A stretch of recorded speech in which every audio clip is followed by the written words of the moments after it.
দেখুন সকালটা কত সুন্দর। সকালবেলা উঠা হয় না, তো ওই 9টার দিকে উঠি। তাই আজকে সকালটা উঠে দেখলাম খুব সুন্দর, চারিপাশটা সকালে রোদ উঠে গেছে।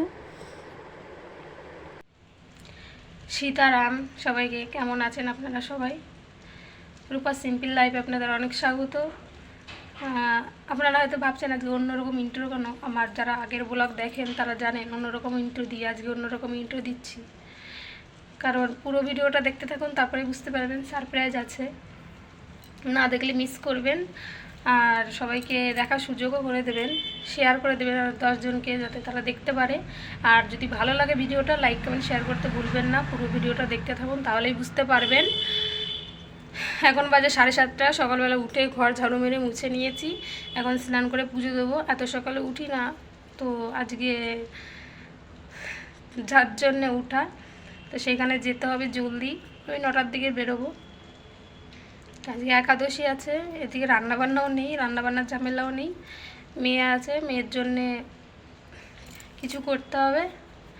আর মেয়েকে আমি নেব না, ওর বাবাও দোকানে চলে যাবে। মেয়েকে মানে ওর বন্ধুর ঘরে রেখে, মানে ওর বন্ধু বলতে ওর বাবার বন্ধু, তার ঘরে রাখবে মেয়েটাকে রেখে। মানে যেখানে যাব সেখানে প্রচুর ভিড়, মেয়েকে নিয়ে যাওয়া যাবে না, তার জন্য ওইখানে রেখে যাব। তো পুরো ভিডিওটা দেখতে থাকুন, অবশ্যই বুঝতে পারবেন। ভালো লাগলে লাইক কমেন্ট শেয়ার করবেন। দেখতে থাকুন পুরো ভিডিওটা। এখন স্নান করে পুজোটা দেব, তারপরে হচ্ছে রেডি হয়ে এখানে যাব। ভিডিওর থাম্বনেল আর টাইটেল থেকে বুঝেই গেছো কি সারপ্রাইজ হতে চলেছে। যাই হোক, তোমরা দেখতে থাকো ভিডিওটা, আশা করি ভালো লাগবে। এদিকে আমি স্নান করে চলে এসেছি। এদিকে তুলসী তলায় জল দিয়ে, সূর্য ঠাকুরকে জল দিয়ে আমি পুজো দিতে যাব। আর মেয়ে আছে, মেয়ে হচ্ছে ওর বন্ধুর ছোট একটা মেয়ে আছে। তো ওই দিদিটা আর ওর মেয়েটা প্রায় দিন আমাদের ঘরে আসে, তোর সঙ্গে খেলাধুলা করে, ওই জন্যে ওদের ঘরে রেখে যাব। এরই বয়সী ও বায়না করছিল ওর বাবার সঙ্গে দোকানে যাবে। তোর বাবা বললো না, এই গরমে নিয়ে যাবো না, দোকানে এসি চলে, তবুও নেয়নি। মানে প্রচুর লোক তো, আগুনের কাজ হয়, তারপরে গ্যাসের গন্ধ ফন্ধ, বাচ্চা মানুষ না নিয়ে যাই ভালো। তো বললো কালকে রবিবার আছে, কালকে নিয়ে যাব, আজকে আর তোকে নেবো না। ওই জন্যে মানে আমি আন্টিজির সাথে চলে যাব। আর ওর বাবাকে বললাম তুমি একটু ম্যাগি করে ওকে খাইয়ে দাও। তো এইদিকে আমার পুজো দেওয়া হয়ে গেছে। তো পুজো টুজো দিয়ে আমি এখন রেডি হব। আন্টিজিও যাবে। তো আন্টিজির একটু বয়স হয়ে গেছে, তো বললো 9টায় বেরোবে। 9টায় বললো তো আর 9টায় বেরোবে না, আন্টিজির একটু লেট হবে বেরোতে। তাই যাই হোক, এদিকে আমি রেডি হয়ে এই যে বেরিয়ে পড়েছি। আর রেডি হয়েছিলাম তখন আমার বর বললো তুমি একটু ম্যাগি করে দাও। তা মেয়েকে একটু ম্যাগি আমি করে দিয়ে এসেছি। তোর বাবাকে খাইয়ে দেবে, স্নান করিয়ে নিয়ে যাবে ওদের ঘরে দিয়ে, তারপরে ওর বাবা দোকানে যাবে। আর এদিকে আমি রেডি হয়ে বেরিয়ে পড়েছি। আর ওদিকে আন্টিজিরাও বেরিয়ে পড়েছে। আর পিছন থেকে ও বলছিল কি বাগেশ্বর ধামে যাচ্ছ? তো আমি বললাম হ্যাঁ, বাগেশ্বর ধামে যাচ্ছি। এদিকে বেরিয়ে পড়েছি। তো খুব লেট হয়ে গেছিলো, আর একটু আগে গেলে হয়তো একদম প্রথমে জায়গা পেতাম। তো খুব মানে জায়গা পেয়ে গেছিলাম, যেয়ে দেখি পুরোই ফাঁকা। যাই হোক, এই যে আমি অটোয় চলে যাচ্ছি, অটো বলছি সরি, এটা হচ্ছে টোটো। তো কজন ছিলাম? 7 জন ছিলাম। 7 জন তো ধরে না, তো সামনে 2 জন বসেছে, তার কোলের উপরে ওই ভাবিটা বসেছিল, আর এইদিকে 2 জন বসেছিল, তার কোলের উপর আমি বসেছিলাম, আর একদম সামনে আন্টিজি বসেছিল। তো এই যে দেখুন চলে এসেছি।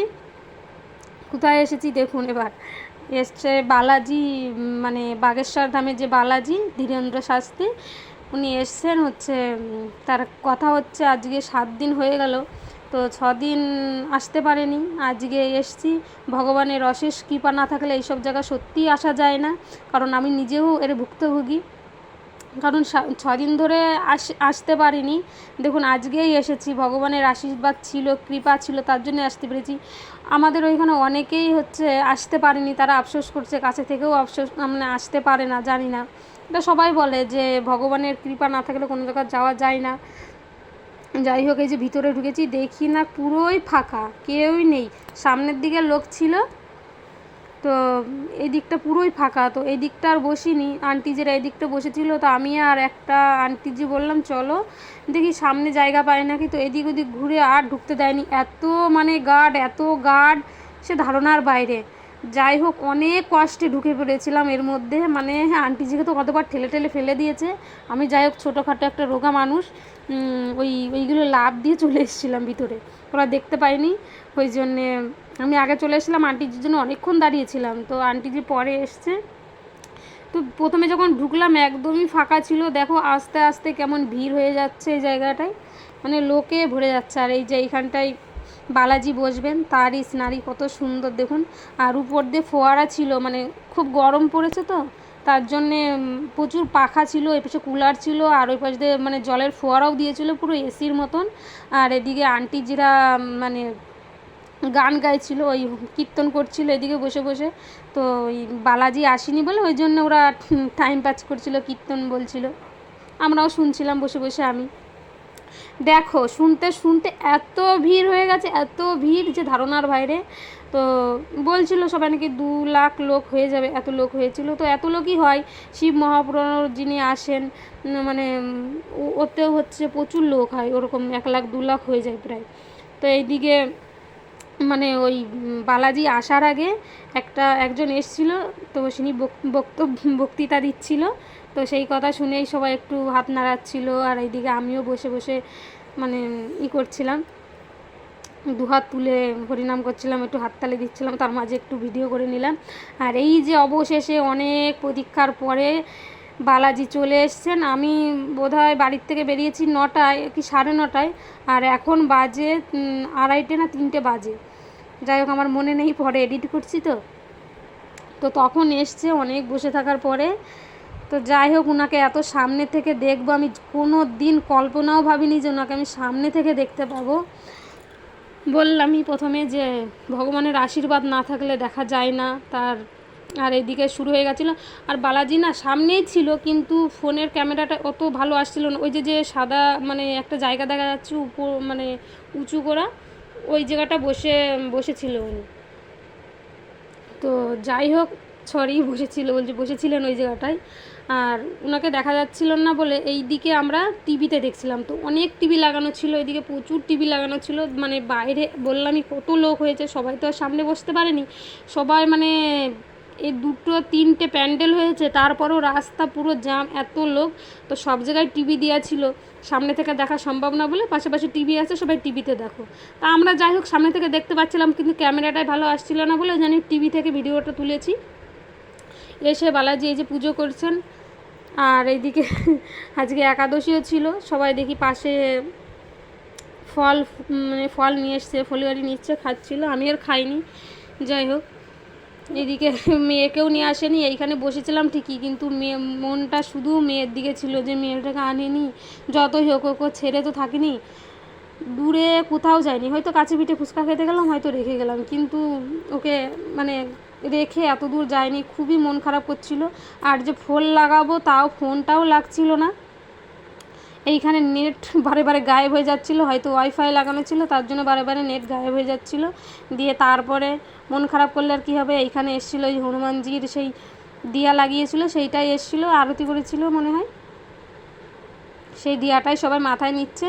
তো আমি একটু নিয়ে নিলাম, আর একটু আঁচলে বেঁধে নিলাম মেয়ের জন্যে। আগেকার মা কাকিমারা বলেন যে বলে কি অনেকে দেখে, অনেকবার আমি দেখেওছি যে কোথাও গেলে আঁচলে তারা বেঁধে নিয়ে আসে, বাচ্চারা ঘরে থাকলে তারপরে তাদের মাথায় দিয়ে দেয়। তো আমিও সেইটাই করলাম, আমার মেয়ের জন্য একটু আঁচলে বেঁধে নিয়েছি, নিয়ে মেয়েকে ঘরে গিয়ে দেবো। আর এইদিকে মামনি আসতে পারছিল না ভিতরে, অনেক কষ্টে মামনিও ভিতরে ঢুকেছে।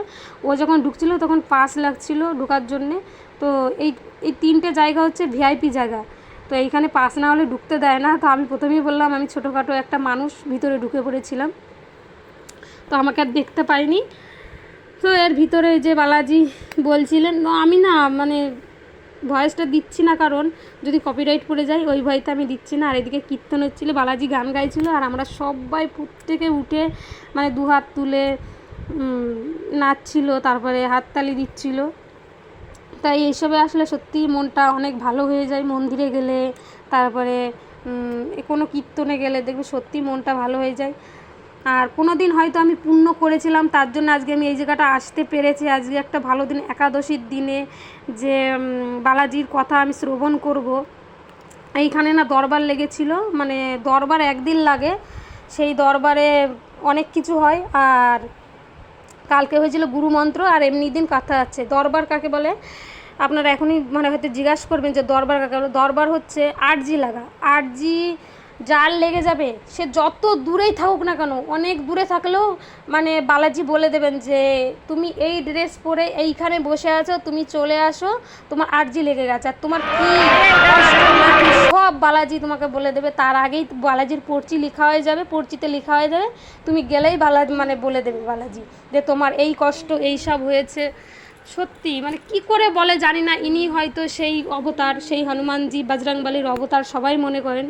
যাই হোক, এই যে বালাজির মানে কথা হয়ে যাওয়ার পরে আরতি করছিলেন, আরতি বালাজি আরতি করছিলেন। তারপরে আমাদের সবাইকে বলল যে সবাই মোবাইলে লাইট জ্বালে আরতি করো।